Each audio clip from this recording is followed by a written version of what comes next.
गुरु प्यारी साध संगत जी, स्वागत है आपका आपके अपने चैनल गुरु नानक साखी पर। आज हम एक ऐसे विषय पर चर्चा करने जा रहे हैं जो अक्सर हमारे मन में भय और जिज्ञासा पैदा करता है। क्या काला जादू, तंत्र मंत्र या किसी भी प्रकार का टोटका उस व्यक्ति पर असर कर सकता है जो परमात्मा की भक्ति में लीन है? हमारे समाज में बहुत से लोग नकारात्मक शक्तियों और बुरी नजर के डर में जीते हैं, लेकिन क्या आपने कभी सोचा है कि जगत गुरु, करुणा के सागर, धन धन श्री गुरु नानक देव जी ने इस बारे में हमें क्या मार्ग दिखाया है? गुरु जी का स्पष्ट उपदेश है कि जो व्यक्ति अकाल पुरख के हुक्म में रहता है और सच्चे मन से नाम का सिमरन करता है, उसका कोई बाल भी बांका नहीं कर सकता। आज की इस विशेष साखी के माध्यम से हम जानेंगे कि कैसे गुरु की मेहर एक शिष्य के लिए अभेद्य कवच बन जाती है और कैसे बड़े से बड़े प्रारब्ध के कर्म भी गुरु की कृपा से एक छोटे से कांटे के समान होकर टल जाते हैं। ये कहानी केवल एक कथा नहीं, बल्कि आपके विश्वास को अटल करने वाला एक दिव्य अनुभव है। तो चलिए आज की इस रूहानी यात्रा को शुरू करते हैं और जानते हैं कर्मों के उस सूक्ष्म लेखा जोखा को, जिसे जानकर आप हर प्रकार के डर से मुक्त हो जाएंगे। कि क्या काला जादू, तंत्र मंत्र या कोई भी टोटका उस व्यक्ति पर असर कर सकता है जिसने अपना तन, मन और धन उस अकाल पुरख और गुरु के चरणों में समर्पित कर दिया है। कहानी की शुरुआत होती है मध्यकालीन भारत के एक छोटे से शांत गाँव से, जहां दो घनिष्ठ मित्र रहते थे। एक का नाम था रामदास और दूसरे का नाम था श्यामलाल। रामदास बचपन से ही सरल हृदय का स्वामी था। उसके मुख पर हर समय परमात्मा का नाम रहता था और वह सच्चे पातशाह गुरु नानक देव जी की शिक्षाओं, किर्त करो, नाम जपो और वन छको को अपने जीवन का मूल मंत्र मानता था। जबकि श्यामलाल इसके बिल्कुल विपरीत, ईर्ष्यालु, लालची और अंधविश्वासों में डूबा हुआ व्यक्ति था, जो अपनी उन्नति के लिए दूसरों को नुकसान पहुंचाने वाले तांत्रिकों के पास जाने से भी नहीं कतराता था।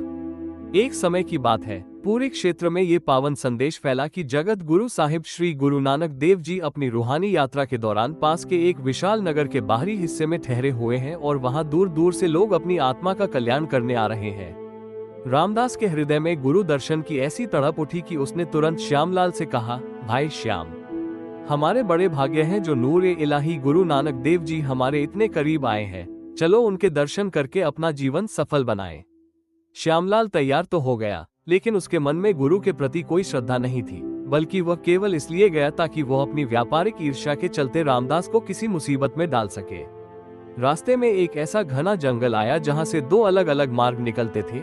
एक मार्ग उस पवित्र स्थान की ओर जाता था जहां धन गुरु नानक देव जी की दिव्य वाणी गूंज रही थी और भाई मर्दाना जी रबाब पर इलाही कीर्तन कर रहे थे, और दूसरा रास्ता उस पहाड़ी की ओर जाता था जहां एक भयंकर तांत्रिक अपनी सिद्धियों और काले जादू का मायाजाल फैलाए बैठा था।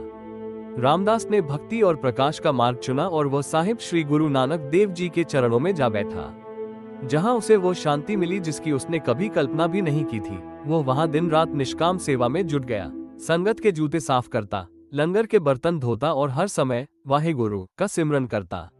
उधर श्यामलाल ने अपनी कुटिलता दिखाई और उस तांत्रिक के पास जाकर उसे सोने की अशर्फियों का लालच दिया कि वह रामदास पर कोई ऐसा घातक काला जादू या टोटका कर दे जिससे रामदास का सब कुछ तबाह हो जाए और वो कभी सिर न उठा सके।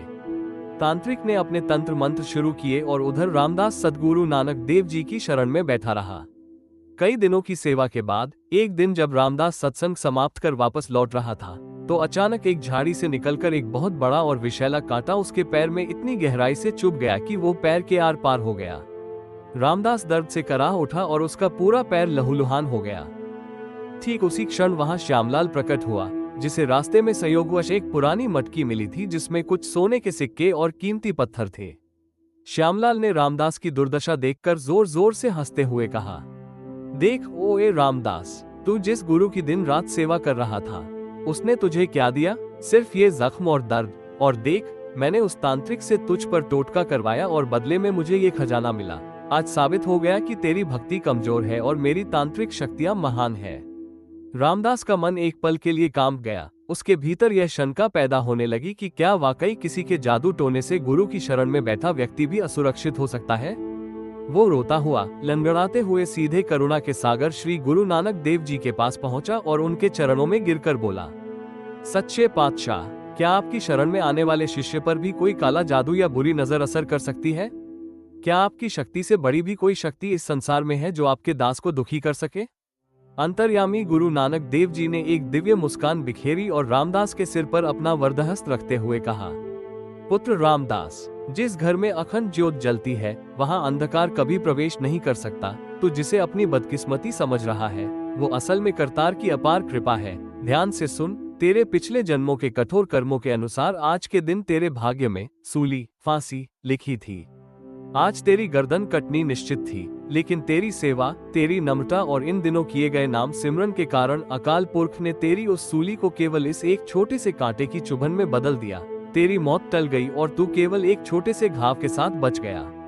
और रही बात तेरे मित्र श्यामलाल की, तो उसके पूर्व जन्म के किसी बड़े पुण्य के कारण आज उसके भाग्य में एक विशाल सोने का खजाना और राजयोग लिखा था।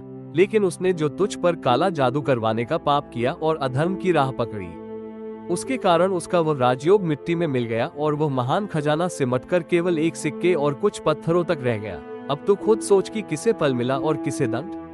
धन धन श्री गुरु नानक देव जी के इन वचनों को सुनकर रामदास के भीतर की सारी शंकाएं कपूर की तरह उड़ गईं और उसे समझ आ गया कि गुरु का नाम ही सबसे बड़ा सुरक्षा कवच है।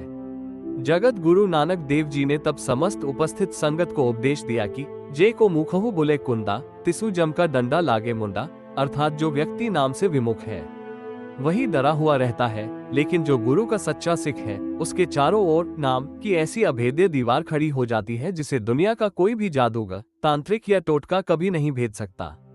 गुरु जी ने स्पष्ट किया कि काला जादू केवल उन पर असर करता है जिनके मन में डर है और जिनका विश्वास डगमगाया हुआ है। जो अकाल पुरख के हुक्म में रहता है उसके लिए पूरा ब्रह्मांड अनुकूल हो जाता है। उन्होंने समझाया कि जैसे जलती हुई आग में कचरा डालने पर वो कचरा भी आग बन जाता है, वैसे ही गुरु का शिष्य अपनी भक्ति की अग्नि में हर नकारात्मक ऊर्जा को भस्म कर देता है।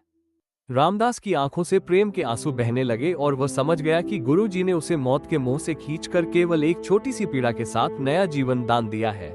दूसरी ओर श्यामलाल का वह अधर्मी धन कुछ ही दिनों में बीमारियों और मुकदमों में बह गया और वो दर दर की ठोकरें खाने लगा, जबकि रामदास का वह घाव जल्दी भर गया और उसका जीवन सुख, शांति और परमात्मा की बरकत से सराबोर हो गया।